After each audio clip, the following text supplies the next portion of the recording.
Okay, John. It's been quite a few days, and I think we're getting closer to understanding the Khashoggi mysteries. Well, I have a number of clips, including, I think, a pretty good roundup. All right. Already? One of my clips, it should say roundup on there, a good roundup. I've got an update wrap. It says nothing about roundup. Wrap would be it. Saudi Arabia's public prosecutor said 18 Saudi nationals were arrested, including the men who were present when Khashoggi died. But the new version of events that the Washington Post columnist was killed as the result of a, quote, brawl shortly after he arrived at the consulate is being widely questioned. German Chancellor Angela Merkel said, quote, still nothing has been clarified about Khashoggi's death, and, quote, we demand to know what happened. Wait, Angela Merkel's involved with this now?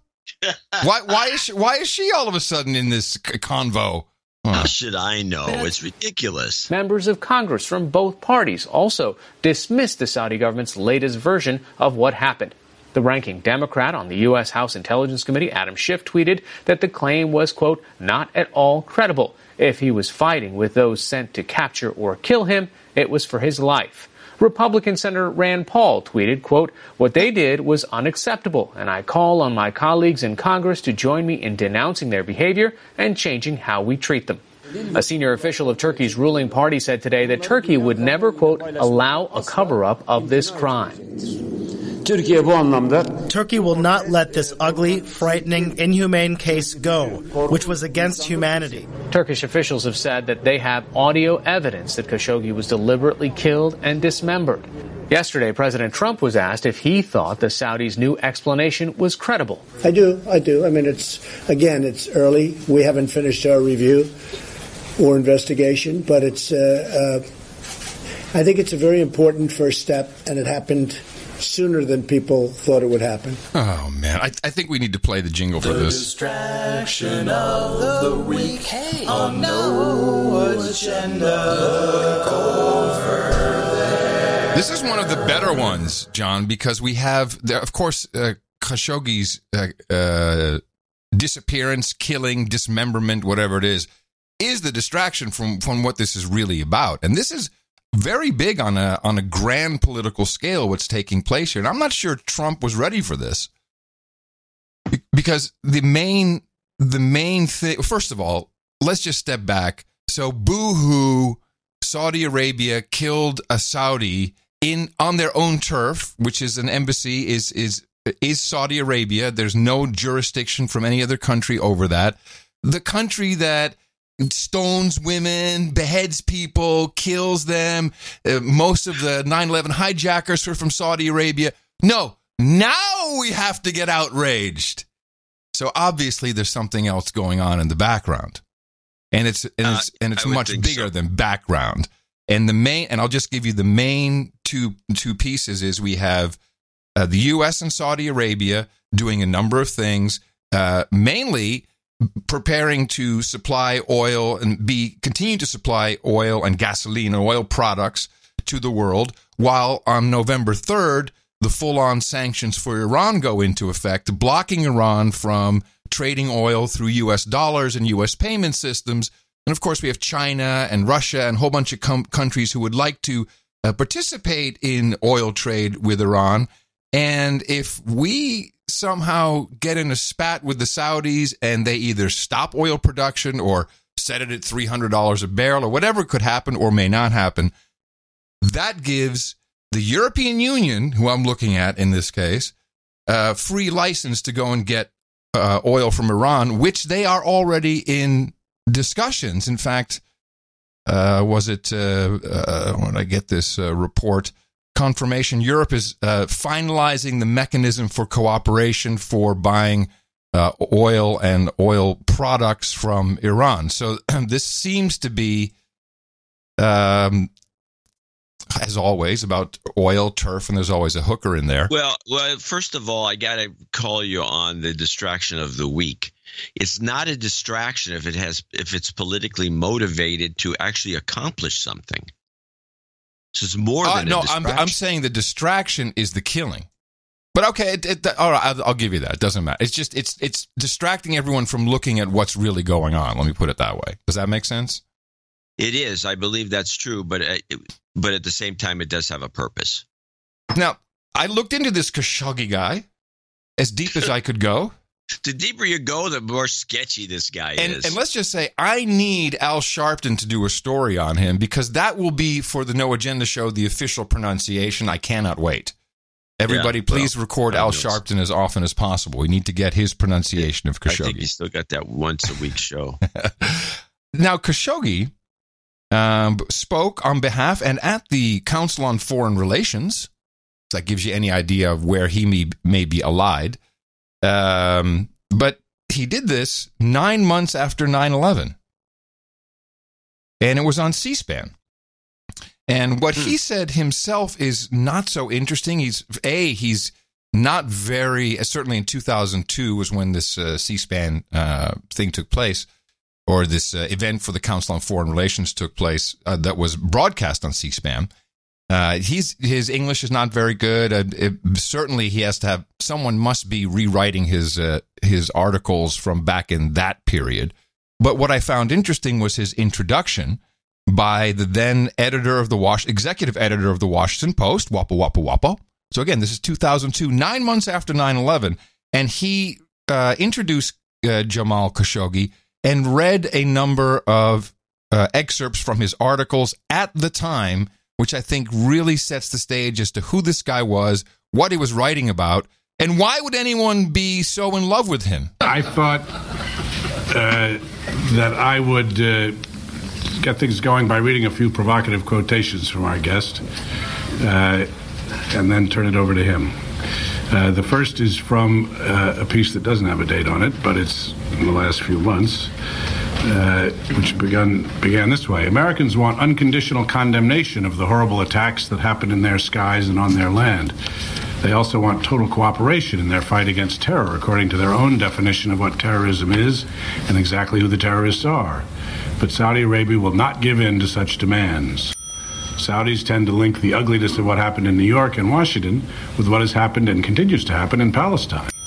It is time that the United States comes to understand the effect of its foreign policy and the consequences of that policy. But unfortunately, such rationalization is still not part of the American reality. You feel where he's coming from? He's basically like, hey man, you want to blame us, you want to blame the Saudis, but look at what you're doing with Israel and Palestine. That's what his message has been consistently. Or a piece from the Daily Star. What is the Daily Star? That's the Lebanese Daily. Oh yes, of course, I know that. From January 15th. An excerpt. It has been clear for some time that the Bush administration is inexperienced in foreign affairs. In fact, had it not been for the 9/11 attacks, the Bush administration would have liked nothing better than to isolate itself from the rest of the world altogether. Even after it declared its war on terror, the administration didn't seem to have a coherent idea of its objectives.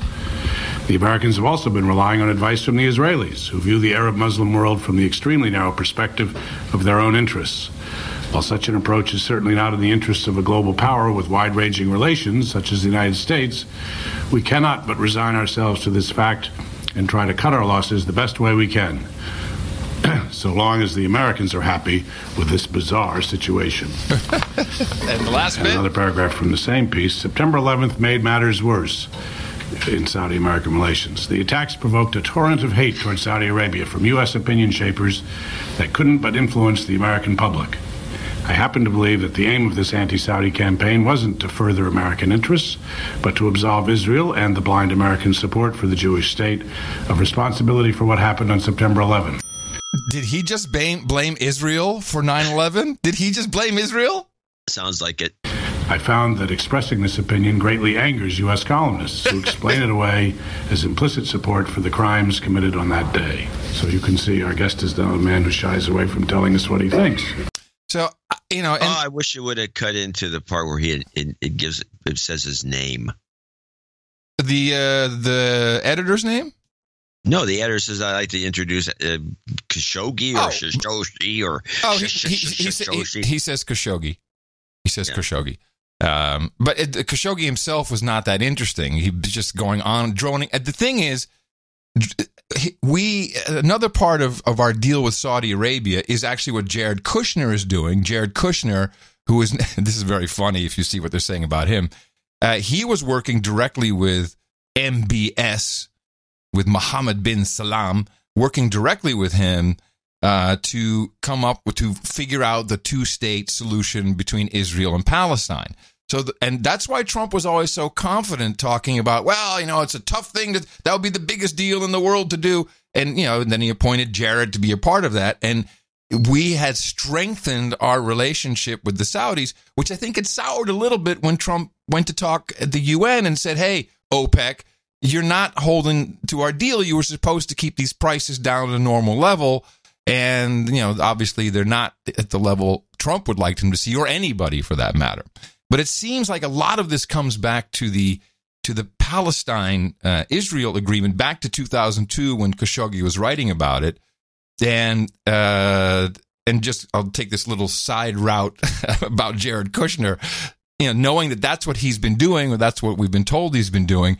Here was Texas Representative Joaquin Castro from San Antonio talking about what Kushner what his involvement may have been in this Khashoggi affair. I know, Poppy, that there's been a lot of discussion about this. There'll be more discussion on CNN and all the other networks today. Let me get to the point that I think is most disturbing right now. The reporting that Jared Kushner may have, with U.S. intelligence, delivered a hit list, an enemies list, to the Crown Prince, to MBS in Saudi Arabia, and that the Prince then may have acted on that, and one of the people that he took action against is Mr. Khashoggi. Just to be clear, Congressman, we don't have, I just want to be clear for our viewers, we do not have that reporting. I'm not sure where you're getting that from. There has been reporting to that effect. Sure. Not CNN I've seen reporting to that effect. Sure. But the long and short of it is that needs to be investigated. This entire the entire timeline of what happened, of any sharing of American intelligence with the Saudis and how they may have used that intelligence, needs to be investigated by the Intelligence Committee in the House and in the Senate. Yeah, blah blah blah. I just thought it was funny that he gave MBS a hit list, kill this guy. Yeah, that's Jared Kushner, all right. I can see him doing that. Well, I think it's when he's investigating is where that story comes about, because this guy, this Texas guy, Castro, yeah, he's on the Intelligence Committee, the House Intelligence Committee, so he would be privy to some screwy stuff, and he may be just a. Are you sure that's this guy who's on the Intelligence Committee? Yeah, that's him. I thought it was Hurd. Maybe I'm wrong. Okay. No, Hurd isn't Hurd isn't Hurd a Republican? Yes, you're right. Hurd's the Republican spook. Yeah. Yeah, this guy is the Democrat, and he's spewing this weird stuff. Yeah. And, she pushes back against it, which I thought was kind of interesting, which is, I think she'd jump all over it. So here's where I need help.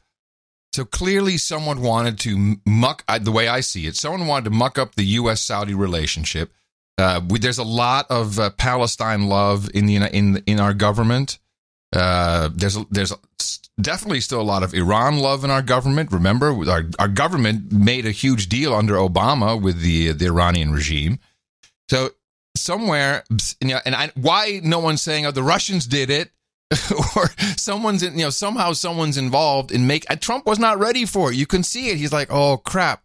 How do I do this? Well, maybe you can get away with arresting people, and my advisor, and as we talked about, the old man, the king is now looking at, should I keep this kid here or get someone else in? There's rumors that he may be out, but this was a big play by someone, and it might work.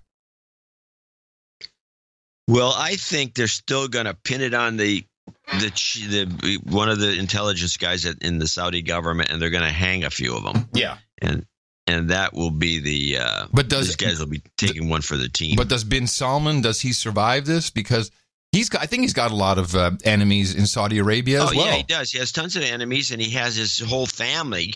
He's not the guy that they thought were going to run the place, and I'm sure there's siblings and other creeps around the palace intrigue sort of thing that we read about or watch when you watch the Game of Thrones or something like that. You get this sense that this kind of thing is going on all the time. And I think you're right. I think Trump was flat-footed. I'm sure they're having meetings about this constantly, because there's still Trump's preoccupied with the arms deal. He thinks that's but the problem is that the House triggered the Magnitsky Act letter. And Trump has to respond within 120 days, which I think is long enough for him to figure something out they would want to do about this. But the idea is to block Saudi Arabia, to cause a rift between the U.S. and Saudi Arabia, which, hey, I don't like these fuckers either. But it doesn't seem like it's going to do good for anybody if that happens. Except for the Europeans who will get cheap oil. I mean, maybe MI6 is doing this. Maybe the UK wants the deal with Iran. I don't know. Someone wants the deal with Iran to go through for the EU and China and Russia. And we know it's not the Trump White House. That's what it seems to be. Everything else is unimportant. I don't get why the Russians haven't been implicated. This has got Russia.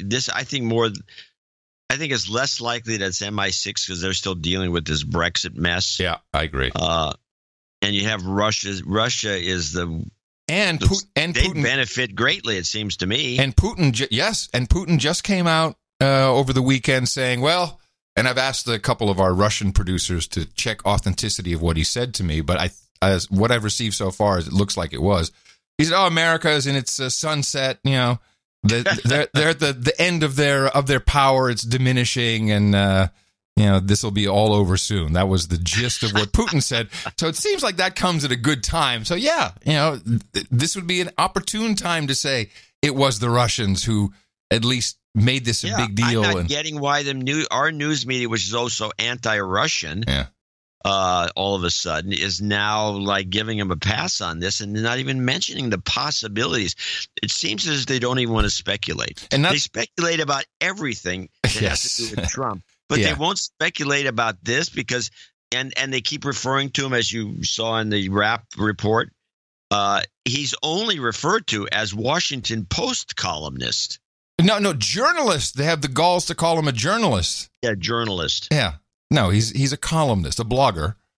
He's a blogger. And he's been staunchly anti-American since 2002 when he started, telling us to shut up. Well, let's play the other two clips I have about him. They're both short. Now, I'm going to play the shortest one first because I'm thinking, first of all, who does Amnesty International think they are to do what they're doing here? Play this Khashoggi amnesty. Amnesty International is calling on Saudi Arabia to immediately turn over the remains of Jamal Khashoggi to an independent autopsy. The human rights group says that the Saudi government's new explanation that the U.S.-based journalist died after a fist fight in the Saudi consulate in Istanbul is not credible. U.S. allies and lawmakers also have doubts. Yeah, let's hear some audio for a second. I'd like to hear the dismemberment audio, please, for $400, Alex. No, here's what this clip is about. It's about who does Amnesty International, what are they demanding this and demanding? Why don't we do it? No Agenda Show demands that the remains, the pieces of Khashoggi be sent to Austin, Texas. Sent to the state legislature in Austin, Texas. We need to know what's going on. We need all the pieces. And we need an IKEA assembly manual to put them back together. And also, no one is really talking about Turkey, who seem to be completely believable all of a sudden. Yeah, Turkey. Yeah, we should trust those guys. They're completely independent in this. In the first RAP report that we played at the beginning, that Turkey was mentioned in there. So they're not going to let this happen, and they're going to get to the bottom of it all over. Now, you did reference a point. The Saudi consulate is sovereign territory for Saudi Arabia. You can't just go barging in there. They can do whatever, and they can do whatever they want. Whatever the laws of Saudi Arabia are, they can implement there. And you could technically, in theory or in reality, the Turks could surround the building, bust through the door and go in there and do an investigation, and then that would result in the Turkish embassy from Saudi Arabia being shipped out of there. I mean, it would cause an international problem. It's what happened to we had a consulate in Iran in 1979 that got raided. So I mean, you can do it, but technically you can't do it. And so I don't understand what the Turks are with their big fuss. And where is the tape? That's the part that it will go down in history as they recorded it and no one will have ever heard it. It'll never be broadcast because it likely doesn't exist. Although I would think that if you have an embassy in Turkey and you're the Saudi embassy, that thing is bugged.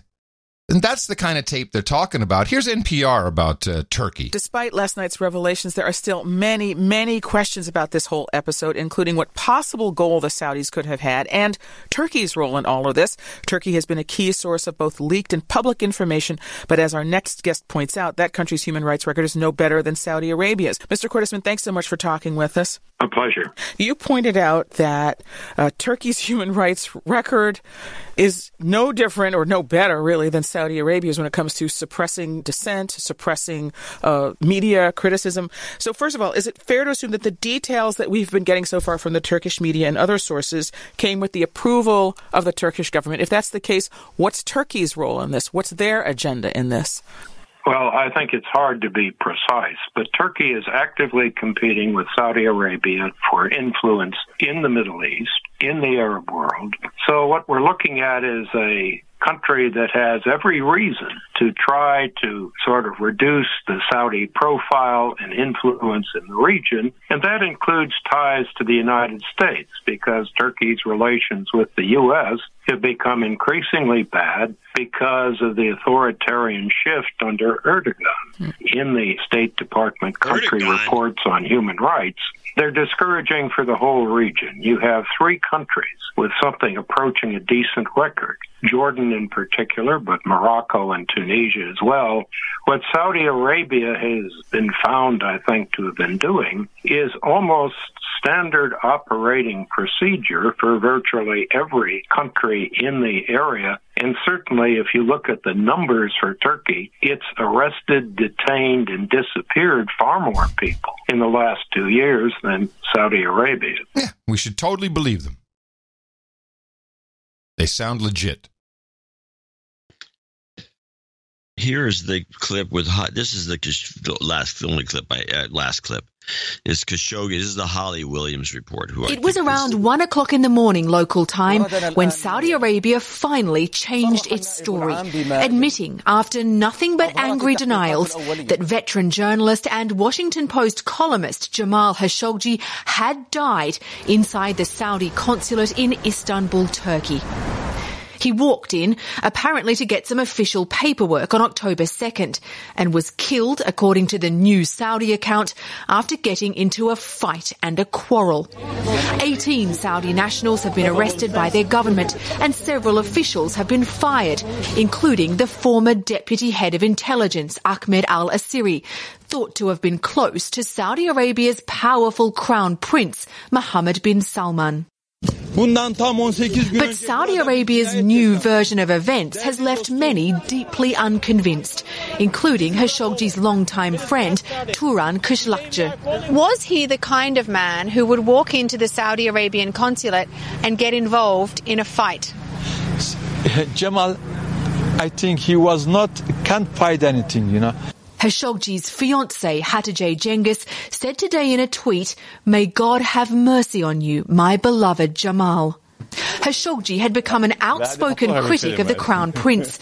He'd been living in self-imposed exile in the US since last year over fears for his safety. So, I really don't know. I mean, I really like the Putin angle, because so many things are just happening coincidentally. Putin comes out right at this moment, says, "Oh, America's on the way down. Oh, it's not going to happen." At the very moment where the EU is finalizing negotiations with Iran, and you know that the only way the U.S. stops Iranian oil sales is by blocking them from payment networks, the banks, etc. You just can't transfer your dollars. But I think maybe that's what Putin's talking about. If the relations between us and the Saudis really sours when it comes to the oil, we're going to see oil traded. It is already being traded in euros, but it's going to be a lot of euros. And the European Union's not our friend in this. They're doing deals while this is taking place. And yes, that benefits Russia, benefits China, doesn't benefit us. And we can't replace Saudi's oil with anything cheaper, can we? We have no way to do that. We have our own oil. We could do it. If we went back to coal, we wouldn't have to worry about it. Yeah, but I'm just saying there is currently no mechanism to replace what we import with with our own stuff. It's just not happening that way. Saudi is something like 10% of the world's supply. Now, the funny thing is there is a report that I read, and I didn't get a clip or anything. Somebody sent it. One of our producers sent it in. It was a news report about the fact that apparently there's something like 10 million. There's a number of tankers full of oil. Oh, yeah, just floating around, getting ready. Some island, they're just sitting there waiting to be dumped on the market because the price of oil has been creeping up. And this could be oil speculators. I mean, I like that idea too. So it would go what, $100 plus, $100 a barrel plus? That would be the idea. Yeah. To get it to 100, because if you can get to 100, that's going to put a crimp on everything. Yeah. But not if you're investing and you're long oil. I mean, there's all these leverage deals you can do that will get you 10 to 1 on your investment. Don't know. I got a very thoughtful note from the UK. It was now the one thing that is omitted from every single report, which I think was the first thing we talked about, is the name Khashoggi. To old straight white guys like Adam and John, this conjures up one image and one image only of that fantastic yacht Adnan Khashoggi had off of the coast of everywhere. He was the biggest arms dealer and well-respected arms dealer in the world. Yeah, and he was highlighted on lifestyles of the rich and famous. And that, of course, he is related. To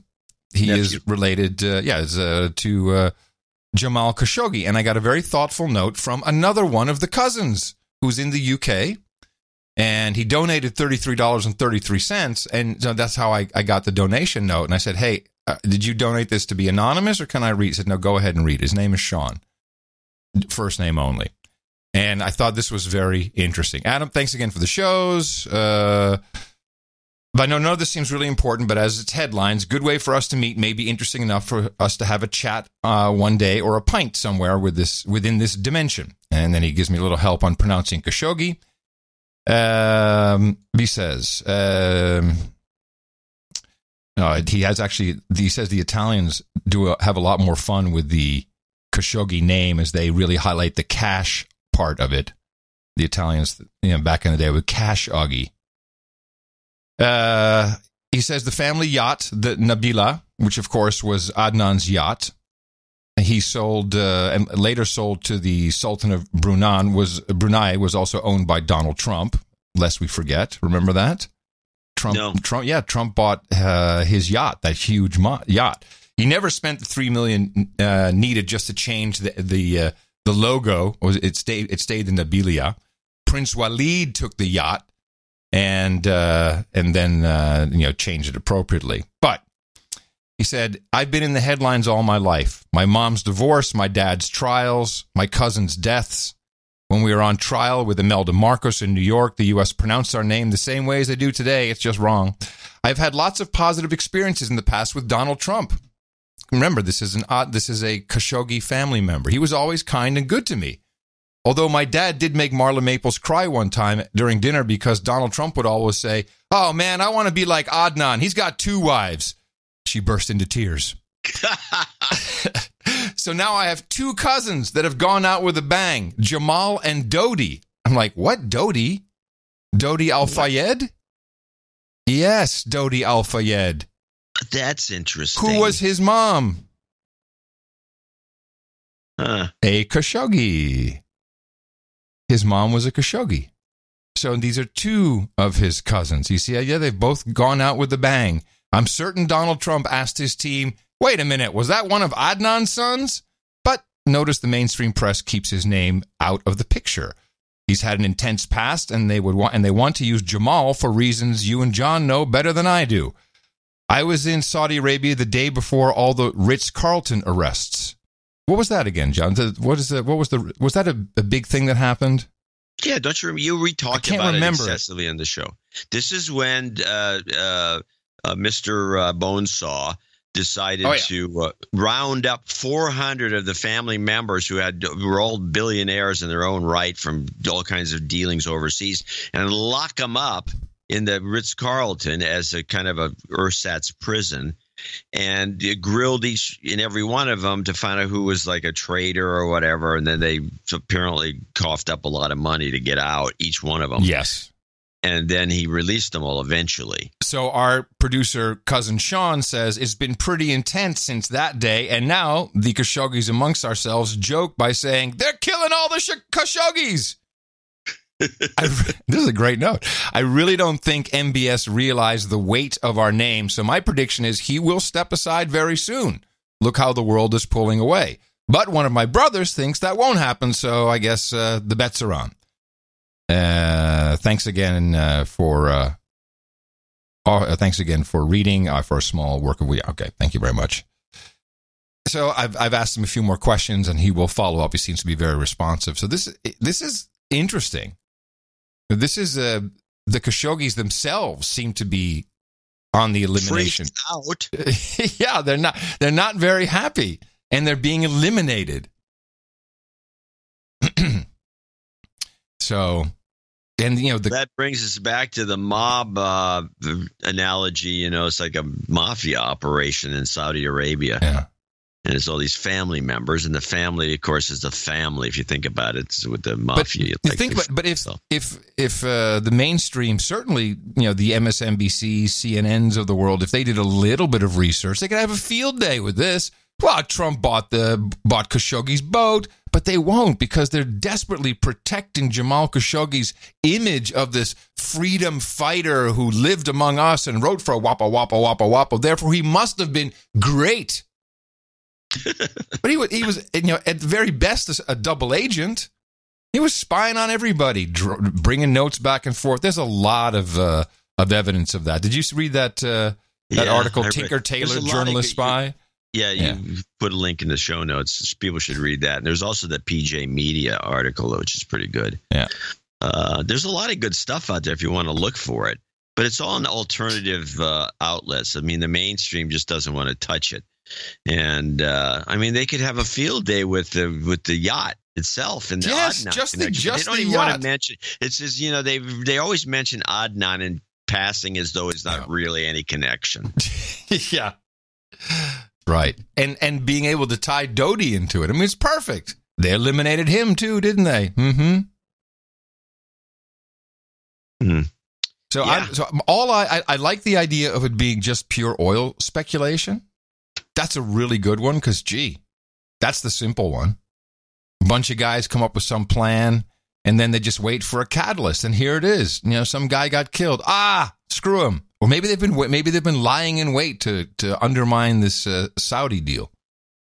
And why the hell are we still doing? Oh yeah, it's not even for the oil. Probably, I guess. I know we have a lot of oil. It doesn't seem like we have the infrastructure in place to replace whatever we're getting right now quickly. But okay. But ultimately, it's to screw something up.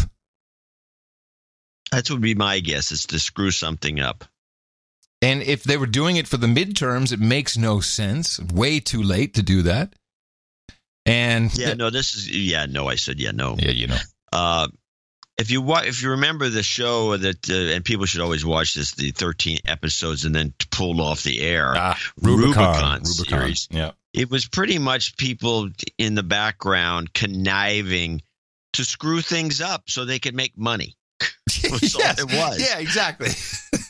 Yeah, you'd be amazed how many people don't care who dies as long as they can make money. It's very surprising. Yeah. There's that. Now, the arms sale, for sure we can't let the arms sales go to Russia. That would just make no sense. So we have to keep that deal, I would think. Well, Trump is doing the best he can to keep the deal. I was thinking about this.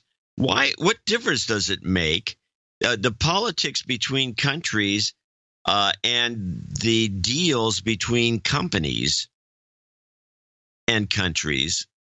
Shouldn't they be separate? I mean, Trump is not the one that's getting the commission for the deal. He's not working for Boeing. He's not working for Lockheed. He is. I mean, he literally is. But only as a kind of a front man representing the country. Sales guy, sales guy. But he's not really a true sales guy because he's not getting a piece of it. He doesn't get his 10% commission. He doesn't get, anything. He doesn't even have tchotchkes to hand out that I know of. But okay. But so why can't we just say, okay, we now officially we stop doing it, but we stop liking the Saudis officially as our government, but Boeing still likes them, and they can sell these things, and we're not going to stop that from going through. Well, that's not true. That's not true, because every single sale has to be approved, and I believe some of these above a certain amount have to go through a governmental approval process, which is not just the president. We've seen those bills. Why would our own government queer the deal? Oh my God! Hurt the economy. Because we got a bunch of jackasses running the country. That's why. Who has the money? The reason why someone calls a guy MBS is because they're sucking him. They love MBS. He's shooting money everywhere. He's jizzing over everybody. Same with the Chinese. They're giving money to everybody. So they're against anything that would hurt their friends. So, this guy, I don't know, is he good? Is he bad? Let me look at my money. Well, there's too many parties at play here. You just contradicted the thesis you started with. Well, yes and no, because that's why I said there's two sides. There's the sides that desperately want to protect our sovereignty, and the side that doesn't, who have to be anti-American. If you screw up the Saudi deal, now it may be very important for some people to have the Israel-Palestine thing happen, which I don't know if that's even actually a realm of possibility. But I think there's a lot of people who want to help Iran and Russia and China. Maybe not Russia, but China for sure, and Iran. We had a whole administration doing that just a couple years ago. Enemy within. Yes, now you're talking. Now let's play this last bit here, which starts with one thing, and it actually segues out to we can talk about something else. The hectic rap, CBS of Saudi, plus other interesting tidbits, which actually are interesting. Against Saudi Arabia, but remains reluctant to cancel a U.S. arms deal with the Saudis. President Trump in Nevada today said he's considering sanctions against Saudi Arabia, but remains reluctant to cancel a U.S. arms deal with the Saudis. Here's Errol Barnett. I'm not satisfied until we find the answer, but it was a big first step. It was a good first step. Before boarding Air Force One in Nevada today, President Trump responded to Saudi Arabia's confirmation of Jamal Khashoggi's death, expressing hesitation to terminate a new $110 billion arms deal. I think it's over 1 million jobs. That's not helpful for us to cancel an order like that. That hurts us far more than it hurts them. The president says he would like to speak to Crown Prince Mohammed bin Salman, a man Republican Senator Lindsey Graham said was toxic and a wrecking ball. Congress will be involved in crafting a response to the Khashoggi killing, with senior Republicans suggesting the expulsion of Saudi diplomats, targeted sanctions, or curtailing any future arms sales. The Democrats want to throw open your borders to deadly drugs and gangs. This week, the president has been out west holding rallies in support of Republican candidates fighting close midterm races. Let's take back the Senate, and we will change the world as we know it. Also in Nevada today is former Vice President Joe Biden supporting Democratic candidates and fueling speculation of a potential 2020 presidential run. It's a conscious effort to divide the country, but we can't let it work again.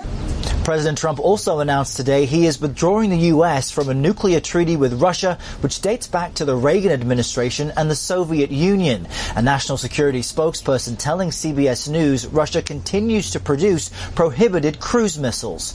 All this as the president's national security advisor, John Bolton, heads to Moscow.